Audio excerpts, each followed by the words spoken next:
Folks, I am back. It's been too long. I'm Haussmann Comics. We're here to talk about the X-Men. We're talking about the next 10 X-Men. Members number 21 through 30 and all the asterisks and honorable mentions in between. If you're a little fuzzy still on the first 10 X-Men, you can watch those two videos, or I can give you a quick reminder right now. Xavier, Cyclops, Iceman, Angel, Beast, Jean Grey, Mimic, the Changeling, Polaris, Havoc, Nightcrawler, Wolverine, Banshee, Storm, Not Sunfire, Colossus, Thunderbird, Shadowcat, Rogue, Rachel Grey, and Magneto. Anyway, let's jump right in with number 21. It's Longshot, and that's probably the reason I've taken so long to do this video, because I'm just not a big fan of Longshot, and I find him unappealing and off-putting, and I don't like reading his stories. Not that I don't like them, I just don't enjoy them as thoroughly as others. I don't want to be too negative, and I do firmly believe that every character is someone's favorite, so let's give Longshot the credit he deserves here and talk about his origins. Also, he's not a mutant, so he is the first non-mutant member of the X-Men, but not the last one on today's list. Technically. In 1985's Longshot number 1, this X-Man would make his debut in his very own mini-series by Ann Nocenti and Art Adams. Longshot was from another dimension and had amnesia, but appeared to have good luck powers. Luck is not a superpower! He ran around New York and made some friends, remembered somewhat who he is. It's actually not a terrible read. Maybe Longshot's not so bad after all. I'm not sure what it is I don't like about it. This series is also the first appearance of the X-Men villain Mojo. There it is. That's what I don't like. Don't care for Mojo, never have. Actually, strongly dislike him and find him very off-putting, and since he and Longshot are often together in these stories, maybe that's just an association I put to Longshot. But come X-Men Annual number 10, Longshot would teleport into the Danger Room with a bunch of goo and join the X-Men. That goo would slowly de-age the X-Men, marking the first appearance of the X-Babies. Longshot and the X-Men troop off to Mojo World to stop him, but they were also being little jerks to the New Mutants, so those New Mutants step up and don their graduation costumes, temporarily becoming the X-Men. That's right, for one issue only, Magma, Warlock, Cypher, Sunspot, Cannonball, Magic, Karma, Mirage, and Wolvesbane all became X-Men. Hold on to a couple of those names because they will become X-Men in the future, one of them in this very video. After this adventure, Longshot would stick around with the X-Men for a while, about 3 years in real time. In that time, he would form a relationship with Dazzler, and though he would leave the X-Men, he would always be an ally of them, especially against Mojo. He would also have a somewhat notable run in the Exiles. I have all the Exiles there. A bunch of fun stuff to look at behind me if you're interested. It's all X-Men related except for Death Note. Not to Death Note, to me talking instead of talking about the X-Men. At number 22, we actually have Psylocke, and she was with the X-Men before Longshot became an X-Man, but she wasn't officially an X-Man, and she had a whole bunch of stuff before even hooking up with the X-Men at all. It's quite complicated. We're going to dive into it. Elizabeth, or Betsy Braddock, first appeared in the UK publication Captain Britain, issue number 8. Betsy is the twin sister of Brian Braddock, who is Captain Britain. Here she is blonde with precognitive abilities, and this is not what anyone is used to her looking like by a long shot, for several different reasons. Over the course of the next few years, entirely in British publications, Betsy would get her classic purple hair and develop her more traditional telepathic abilities. She would actually become Captain Britain on a mission and get her eyes ripped out, so she had to quit being Captain Britain. Obviously. From there, she and her fiancé would retire to the Swiss Alps. It's where her story takes a turn because, for whatever reason, Mojo abducts her and starts calling her Psylocke and slaps some new robot eyes in her head. They were actually cameras that Mojo could watch the X-Men through. Blah, blah, blah, the New Mutants rescue her, and she decides to stay at the Xavier Institute to better learn how to use her power. Old life is over, she says, and a new one's about to begin, as if symbolizing her jump over to American published Marvel Comics. Same continuity, so. Despite being saved by the New Mutants, she spent all of her time over in the main X-Men title, assisting and aiding them. And during Mutant Massacre, she was home alone in the mansion and had to go one-on-one against Sabretooth, actually holding her own and putting the X-Men's needs before her own. So in issue number 213, they decided to make her an official X-Man. She would be with the team for many battles with Mephisto and Fantastic Four and even the Avengers. She would go on to be a pretty consistent member of the team. And if you're thinking this whole time that these pictures I'm showing you don't look like the Psylocke you're thinking of, you're right, and I'll actually go into that too. About 5 or 6 years later, Psylocke would swap bodies with a ninja assassin named Kwannon, and this is probably the look you're more familiar with. With a quick explanation like that, it's not that complicated, but I'll dive a little more into it later on in the video. But this is probably the look you're more familiar with. But for 15 years, this is what Psylocke looked like. And I'm not gonna lie, before I actually got into comics, I wouldn't have known this was Psylocke. I'd be like, no, she should be, darker purple hair, ninja lady.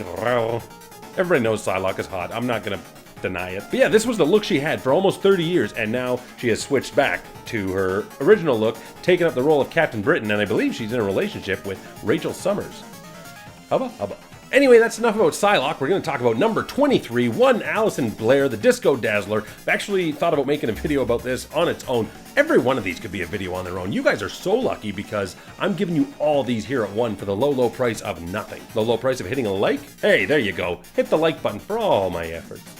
I love reading comics and talking about them, actually. This is fun. Dazzler. I touched briefly on her first appearance last video, so let's go more into her creation this time. In 1979, disco music was huge, and Marvel had an idea to capitalize on that. They wanted to create a superheroine/singer character, hoping to set up a collaboration with a record label, much like the Archies had over a decade earlier. They were hoping to produce an entire Dazzler album, so Tom DeFalco and John Romita Jr. came up with the character, and then along came a fella named Neil Bogart of Casablanca Records and Filmworks. He loved the idea and wanted to kick it all off with a half-hour TV special, using stars he had under contract to play other Marvel superheroes. I'm talking Robin Williams, Sonny and Cher, Kiss, The Village People, like, it would have been pretty interesting to see at the time. But he needed the treatment in just 4 days, so Jim Shooter went home and wrote it over the weekend, and Neil Bogart read it and said, "This isn't a half-hour special. It's a feature film." But Bogart got sick and Casablanca Records was bought up. The project fell into limbo, but Marvel did own the rights and got the treatment into the hands of Bo Derek. She became attached to play Dazzler, and a bidding war kicked off. Everybody wanted this movie to be made. And then Bo Derek was like, you know what? If we're gonna make this movie, my husband has to direct it. And everybody retracted their bids. Marvel tried one more time with Daryl Hannah, but nothing took off. But during this tumultuous trip to Tinseltown, Marvel was still pushing the Dazzler character in the comics. She debuted in X-Men number 130. Dazzler is a mutant with the ability to convert sound into lights, perfect for a performer, and that's what she does. She's a singer, as we previously established, and while she does help the X-Men against the Hellfire Club, she ultimately declines an offer to join the X-Men. She would pop up a couple of times before getting her own series, which ran for 42 issues. Once that series ended, she would be considered to be the 5th founding member of X-Factor, before they ultimately decided to resurrect Jean Grey. And in X-Men number 214, Dazzler finally joins the X-Men. Moving right along to number 24, Forge first appeared in X-Men number 184. He was created by Chris Claremont and John Romita Jr. Forge is a Native American mutant who basically has the ability to build anything he can think of. That includes his prosthetic leg and hand, and doesn't say anything about his fashion sense. The government is visiting him to pick up his plans for a gun that will theoretically nullify mutant abilities, but it has not yet been tested. The government takes it and uses it against the X-Men, winding up depowering Storm. Forge is furious that they used his weapon, and he takes Storm back and nurses her to health. It actually plays out a lot like they did in X-Men 97, with Storm finding out it was Forge's weapon, and she gets mad, but he loves her, blah blah blah. Forge would have ties with the X-Men over many years. Eventually, during the fall of the mutants, the X-Men would be thought to be dead because of the whole Siege Perilous big thing. Gonna talk about it a bit later, gonna do a whole video on it later. Anyway, Forge would join up with a team called the Muir Island X-men. As I said, the world thought the X-Men were dead, and some of the mutants that were on Muir Island decided to step up because the world still needs X-Men. So they formed the Muir Island X-Men. The initial lineup was Moira McTaggart, Forge, Polaris, Banshee, Legion, Amanda Shefton, and Sunder. They don't really count because the team wasn't officially endorsed by Xavier, but many of them were humans, marking the first time any human served on the X-Men. Sharon Freelander, Tom Corsi, Alessandre Stewart, Strong Guy, Madrox, Val Cooper, and Siren would also eventually join the team. In time, though, the true X-Men did return. Several of the Muir Island X-Men would go on to join the new X-Factor, and Banshee and Forge got folded into the X-Men team proper. Banshee welcomed back, Forge welcomed in. So the thing is, while the X-Men were all thought dead, they actually went into a portal thing called the Siege Perilous, and the Siege Perilous just does random stuff to everybody and sends them all random places. So it was kind of, they all had to find their way back. And on Storm's adventure, she was actually transformed into a child by a cyborg egg named Nanny. And if I follow every little tangent here, this video will be 3 days long, so we're just gonna have to accept some things. Anyway, Child Storm has amnesia and was actually rescued by Gambit. They formed a partnership as thieves, because don't forget, in her first childhood, Storm was a thief in Cairo? With Gambit's help, Storm returned to find the X-Men very different than she knew. But she rejoined the team and Gambit was just sort of there. But he decided it was time for him to make a name of himself, and he too became an official X-Man. And I don't think you need me to tell you how popular a character Gambit actually became. He's kind of synonymous with the X-Men, especially through the 90s. He's Gambit. Very popular. The 26th X-Men is a very curious case indeed. It's maybe not that interesting, but I find her story interesting. It starts in New Mutants Annual number 2. Not actually, but kinda. I'll explain it. If you recall when we talked about that issue earlier, and the New Mutants and Psylocke were knee-deep in Mojo nonsense, but there were also some folks that Mojo gave powers to fight the New Mutants. One of them was a girl named Darla who got firework blast powers, and she called herself Jubilee, because every move is a celebration. And this was written by Chris Claremont. Darla actually went on to appear in several other issues, a lot of Daredevil, but once again, can't follow every little tangent. Stay on track, Hoss! Anyway, X-Men number 244, about 2.5 years later, Chris Claremont would introduce us to the real Jubilee, and with her, every day is a celebration. My name's Jubilee. I blow stuff up. Anyway, she's hanging at the mall being a teenager and whatnot, and the X-Gals decide they need a day at the mall too for a little retail therapy. But of course, this is a cool comic book, so something needs to happen, and the M Squad attack. They're not a real threat, they're pretty much just the Ghostbusters, but for mutants, they're like a squad of scientists that like just built their own crap and thought they'd go after mutants. Don't worry about it. The X-Ladies save Jubilee and head back via a portal to their Australian base, which of course Jubilee would follow them to and live there secretly for a little bit until a battle with the Reavers caused the apparent death of the X-Men. A lot of this circles around that whole thing there. And Jubilee stepped out of hiding to free the crucified Wolverine. Like I said, actually, like reading all this, that whole death of the X-Men thing is very, very interesting. I'm going to do a whole video on it in the future. I can't say when for sure, so you need to subscribe so you don't miss that. If you're watching this video in the future, hey, check the link over wherever it goes because I'll have that video made already. But you're not in the future right now. You're watching it today. So I'm sorry, I haven't made it yet. I will. Jubilee and Wolverine pal around for a bit, traveling the world looking for the X-Men. During this time, most sources say she joins the X-Men in issue number 258, but she doesn't. In that issue, she and Wolverine fight the Mandarin and rescue Psylocke, but Jubilee, nobody says, hey, Jubilee, you're on the X-Men now. And there's only 2 X-Men there anyway, so nobody makes it official. Jubilee just kind of actually joins around the same time as Gambit. Like everybody comes back from around the world and they're all there, and some of them are in X-Men costumes, and Jubilee's on the team there. Though, due to her age, they actually wouldn't send her out on missions all that often. She came on some, but she was home for most because she was a kid. But she was officially a member of the X-Men. She would leave the X-Men to join Generation X when it forms, more on that in a little bit, and then she would also become a vampire, which I've teased several times in several videos, so it's also high time I make the Jubilee's a vampire video just to explain that one. There's nothing really to explain, she became a vampire, but it's a thing. Now we're on to number 27, I'm going to make it a quick one.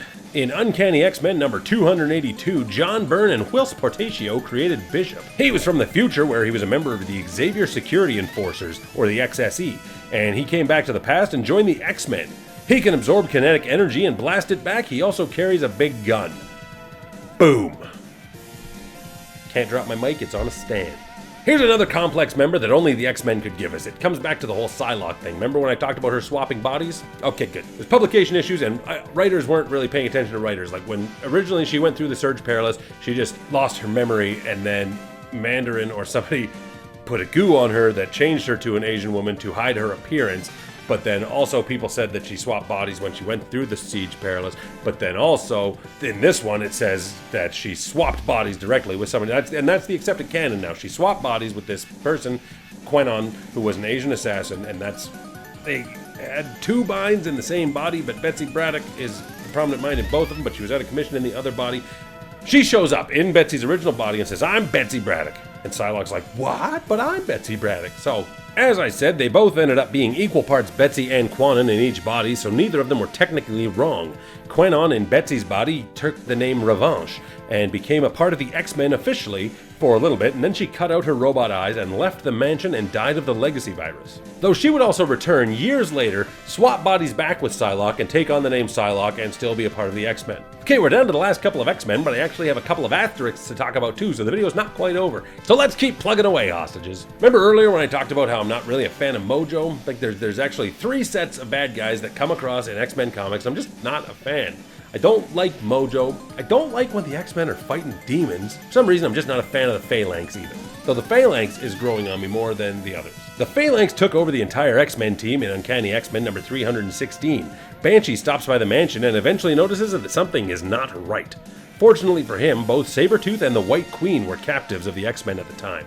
So he frees them and they link up with Jubilee, and they form a temporary team of X-Men to defeat the Phalanx. They also rescue several young mutants, and this is the origin and formation of Generation X, and the Massachusetts branch of the Xavier Institute for Gifted Youngsters. There's only one way to introduce the next young mutant who would become the 29th X-Man. Now we're talking. All right, Cannonball!